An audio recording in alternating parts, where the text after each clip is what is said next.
In this lesson, we're going to discuss a buffer overflow. Now, a buffer overflow occurs when a process in a program stores data outside the memory range allocated by the developer. Now, this begs the question, what exactly is a buffer? Well, a buffer is simply a temporary storage area that a program is going to use to store its data. Let's pretend that you have a glass sitting on a table. It can hold a certain amount of water, right? If it's designed to hold 16 ounces of liquid, for example, and you try to pour 20 ounces in, well, that cup is going to overflow with water and the table is going to get wet. Now, in this example, the glass is our buffer, and when we overflow it with our data, in our case water, the extra is going to spill out onto the table and make a huge mess. Buffer overflows inside of the technology space can also create a really big mess for us.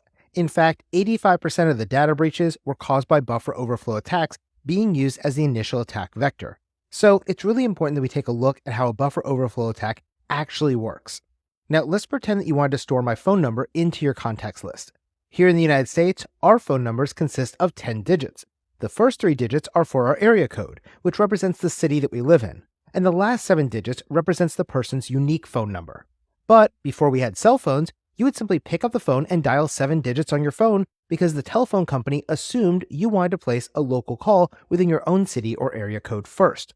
So let's pretend that the person who designed the contact list application on your phone decided they wanted to save some memory space, and so they wanted to use the smallest buffer possible. Therefore, they're going to decide to use an 8-digit buffer because they're going to assume that you don't need to store an area code because all you're going to do is make local calls all day long. So let's go ahead and store a made-up phone number of 555-1234 into our 8-digit buffer. We're going to call this buffer A.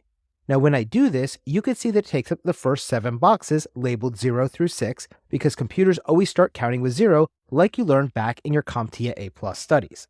Now, what happens if we try to enter a number that's a little bit longer though? Well, buffer A isn't the only memory buffer that your contact list application can use. Right after A comes B, and after B comes C, and so on.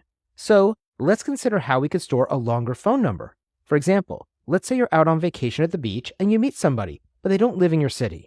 Well, in this case, you need to store the area code and the phone number, like 410-555-1234. Now, this includes the area code for Annapolis, Maryland, and we now have 10 digits that we have to store. But each of our buffers is only 8 digits long because our programmer didn't quite think through all the different types of phone numbers that one person might need to store in their contact list. So, our contact list application tries to store this 10-digit number inside of an 8-digit buffer. But the last 2 digits are going to overflow out of buffer A and go into buffer B. That is exactly what happens with a buffer overflow. Now, you may think, that's not such a big deal, Jason. Why is that a bad thing? Well, to explain that, we have to get a little bit technical, so bear with me here for a moment. Each program is going to reserve a chunk of system memory when you first start it up and it tries to run. This allows it to have a place to store data that it needs to use during its processing, and we call this area a stack. Now, a stack is a reserved area of memory where the program is going to save the return address when a function call instruction is going to be received. Here is an example of a stack that's organized as first in, last out. Basically, this means that the first thing that's being placed in the stack is going to be the last thing to be removed, and the data is going to be filled from the bottom of the memory all the way up to the top of the memory.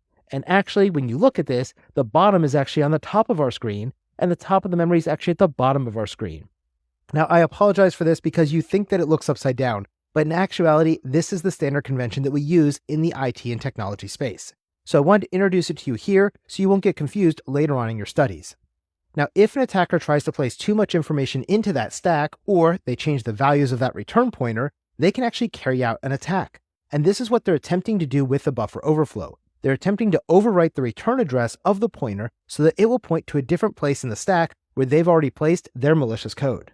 That way, when a non-malicious code is being run, like Microsoft Word, and it hits that return pointer, it can then return to the attacker's malicious code, such as the /bin/shell code shown here, and this will give them a shell or command prompt on the victim system where they can now perform a remote code execution using that shell.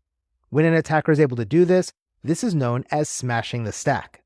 Now, this occurs when an attacker fills up the buffer with a NOP or a non-operation instruction.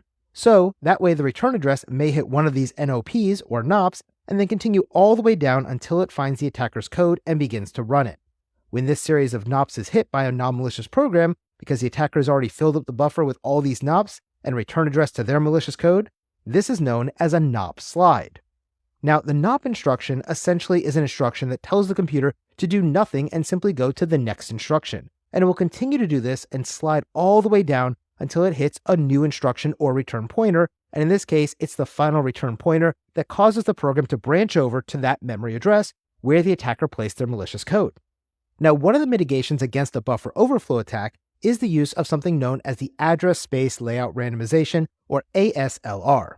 Now, ASLR is a programming technique that helps prevent an attacker's ability to guess where the return pointer for a non-malicious program has been set to call back to by randomizing the memory addresses used by our well-known programs, such as parts of our operating system or things like Microsoft Office. Now, ASLR was actually introduced all the way back with Windows Vista as a way to prevent these buffer overflow attacks. But there are methods used by attackers these days to bypass the address space layout randomization, or ASLR technique. This includes things like side channel attacks. Now, like I said, this is a very technical concept, and it's not one you need to understand in depth for this particular certification exam. If you move on to some penetration testing certifications later on, like the CompTIA Pentest Plus exam, then you're going to come back and look at buffer overflows in much more technical depth. But for this exam, you just need to remember that a buffer overflow is going to be used to put more data into memory than it's designed to hold, so that the attacker can try to get their malicious code to be run. This is done in an attempt to overflow the buffer for that non-malicious program so the attacker can get their malicious program into memory and allow it to be run instead. So keep this in mind for the exam.